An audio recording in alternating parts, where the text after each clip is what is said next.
So if you make cold calls and if you're in B2B sales, I know one of the most common objections that you're going to get is call me in 3 months, call me in 6 months, call me down the road, call me down the line. And a lot of you guys that make cold calls have no idea how to handle this objection. It stumps you and you have no idea how to handle it. Remember one thing, and this is just my opinion and my way of handling it, and this is how I've trained our sales team to handle this objection. If you don't know who I am, my name is Luke Del Priori. I'm a salesperson. I built a multi-million-dollar sales company about 21 years old, and I now own a tool called OnlyOwners.ai, the greatest lead scraping tool for any outbound salesperson, but that's a story for another day. Anyway, like I said, if you're a salesperson and you are looking for the best way to handle that objection, call me in 6 months, call me in 3 months. This is how we do it inside of our marketing agency and inside of our company. Okay? First and foremost, remember always, there's going to be a common theme and a common pattern.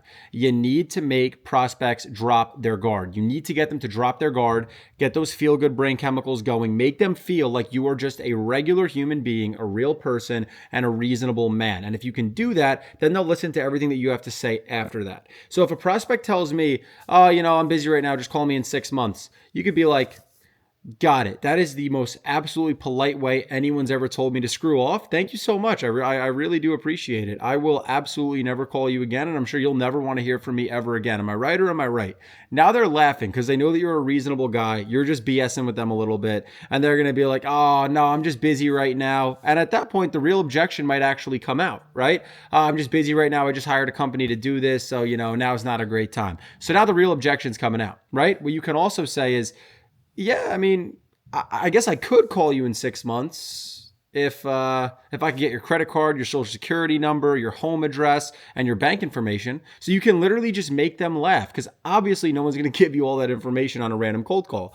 So then it's going to be like, oh yeah, is that what you want? The right prospect will find a line like that funny. If someone said it to me, I'd be receptive to it. I'd be like, yeah, is that all you want? Right? So now that you have the prospect laughing, again, you have those feel-good brain chemicals going. Now you're going to say something along these lines.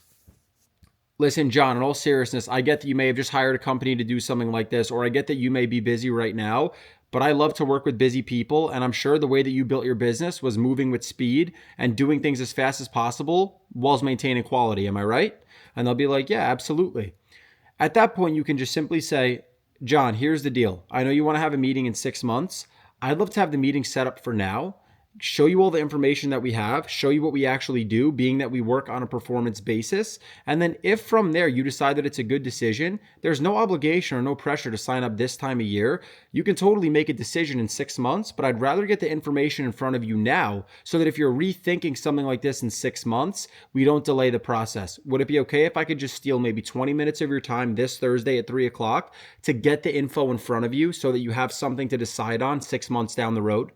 At that point, you're basically taking all the pressure off the sale, but you're putting the pressure on the introduction. So you're basically just saying, listen, dude, I just want to meet you. I just want to show you what I do now. And then you can make a decision in 6 months. You don't need to make a decision right now. You don't need to bring your credit card to the call. But the only way you're going to get the prospect to be open to that is if you can get them laughing and liking you as a person. A lot of salespeople wonder, why am I unsuccessful? I'm handling the objection just how that one sales trainer on the internet told me to handle it, but I'm still not getting bookings. Well, it's because you're not making the prospect laugh or feel good before you handle the objection. When you put the prospect in a good mood and you have them laughing and you have them smiling and you have them in a better frame of mind, they're more likely to say yes. If they give you an objection and you handle it correctly, but kind of like a smartass, for example, let's say someone said, call me in 6 months. And if I say, yeah, John, listen, I'm just curious, what's going to change between now and, 6 months from today? I sound like every other salesperson, right? Where I'm just, at the end of the day, not saying anything unique or special, where I'm just like, yep, heard that one before, click, I'm good, right? Whereas if you say, listen, I will absolutely call you in 6 months only if you promise to give me every single piece of personal information you have. I need your credit card. I need your social. I need your home address. Now, obviously, the person knows, okay, I'm talking to a real person. There's no friggin' AI bot that's going to call me and say that. This person sounds like a reasonable guy. And then at that point, you handle the objection the right way, and you say something along the lines of, listen, John, I know you're a busy guy. I like to work with busy, successful people, and I get why you might not have time for another 6 months.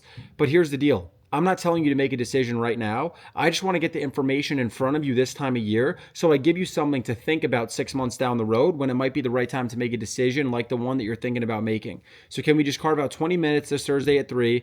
It's worth your time. It's worth my time. We'll go over this together. And then if you decide, hey, 6 months down the road, this is better for me to look at, no problem. But I at least gave you something to think about for 6 months down the road. Is that fair? Now they want to book the meeting with you because they want to meet you. They think you're a decent guy. You made them laugh. And you're being reasonable in how you handle the objection. You're not just backing them into a corner with the right thing to say. You're making them laugh. You're being a real person. And then you're saying the right thing to say. And that is exactly how I would handle the objection of call me 6 months down the road.